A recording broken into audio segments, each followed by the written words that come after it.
therapeutic mostly. And I was kind of in a space in my life where I was getting frustrated at the work, or not necessarily the work, but the material that I started being given for auditions and things like that. I was getting constantly kind of frustrated at the lack of, material that I felt spoke to me personally.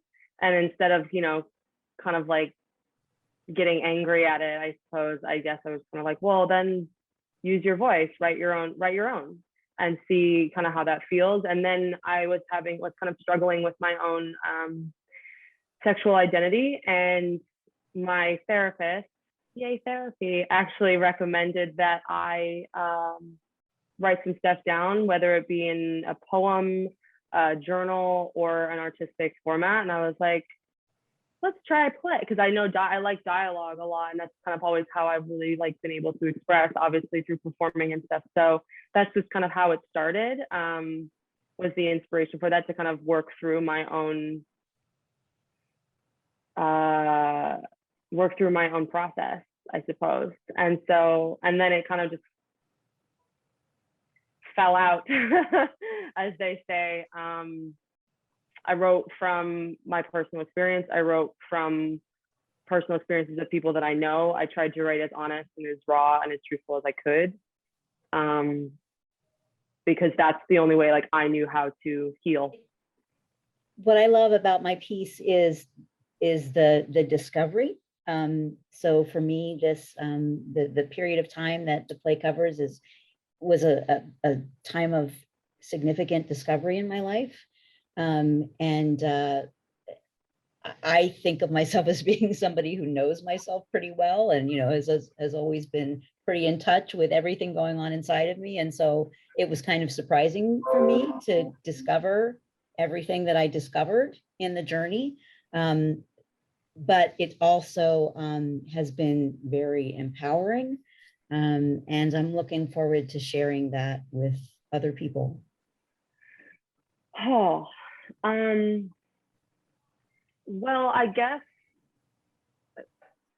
the most important question for me, and the most important, I think, discussions for me that I want people to walk away with is what, not necessarily sexual identity and queerness, but how that unfolds into the parameters of what we think relationships are supposed to be like, and what rules we're supposed to abide by as far as like religion or socio-economical or political, how we've been able to kind of prescribe specific relationship based on where power lies in male and female dynamics. And I would love to kind of throw all of these different perspectives and viewpoints and challenges and questions at the audience in the hope that they can be like, oh, there are different ways that we can do this. And kind of opening that up to further questions, not necessarily answers. I think that's the beauty of what theater can do, is that it shocks us at our core, that we don't necessarily walk out thinking I have the answer, but rather I have so many more questions and so much more of introspection to do in myself and with other people around me. Just do it. I knocked out most of my script in 4 days in an absolute frenzy. And it was just a question of just not judging, right? So like, rather than trying to judge as you're writing, just let it pour out, let it pour out, and then go back and see what you have and work at it from there. I think the thing is, we can sometimes assume that what we have to say isn't that important or isn't that relevant to somebody else. And so I think it's also a question of sort of putting that judgment aside and realizing that actually, if you've had some sort of discovery or some aha, and there's some process that has helped you get there, it's going to help somebody else too. So just really tell your story, tell it straightforward, tell it from where you are, and take the risk, right? I mean, so you get turned down. So what? There's always another opportunity. I guess because, I mean, we live in a male-dominated world. We live in a place in which where we've struggled so hard to find our voice, so hard to find any sort of power that's not manipulated, predominantly from male identifying people. And so it just gives, I feel like there is a platform here that is just so few, it's so few and far between, and highlighting the female experience is so important.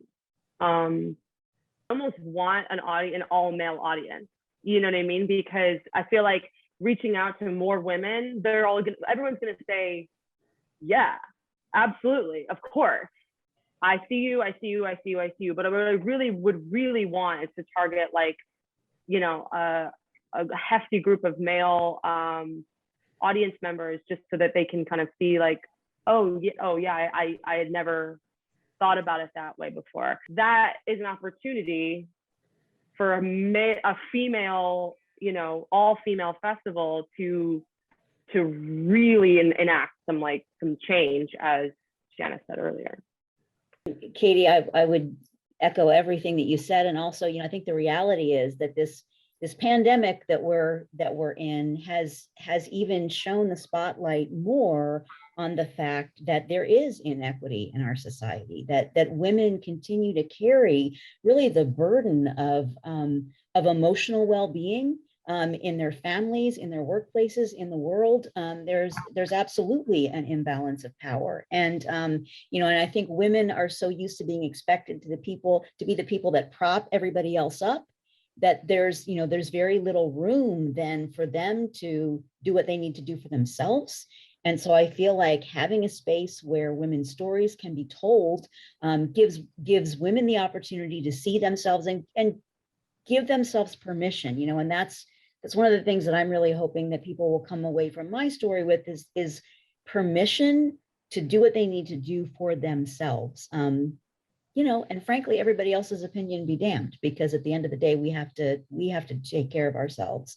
And I love what you said, Katy, about having an all male audience, because yeah, I would love for men to have a sense of all of the different balls that women are always juggling, and all the things that we make happen behind the scenes that they may not even be aware of. So it's a great idea.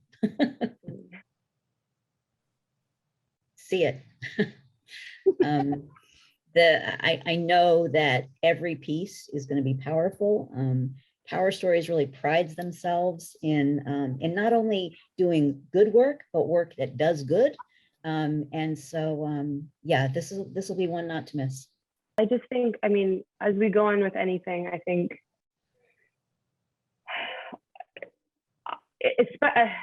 especially now, I feel if we have the ability to kind of expand someone's mind even a little bit, I mean, as artists, I feel like we are, you know, grateful in that way, that we kind of have a mind that is open and available for adaptation and little pings of change and perspective shifts and things like that. So if we have that opportunity, and if you have the opportunity to do that in your own self, I think that's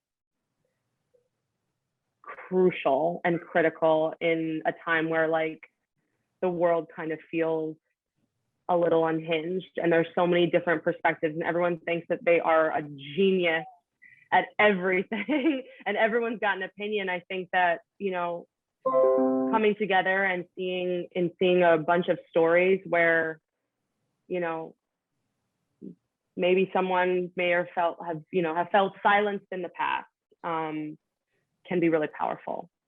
So with an open mind, please come watch, learn, and question.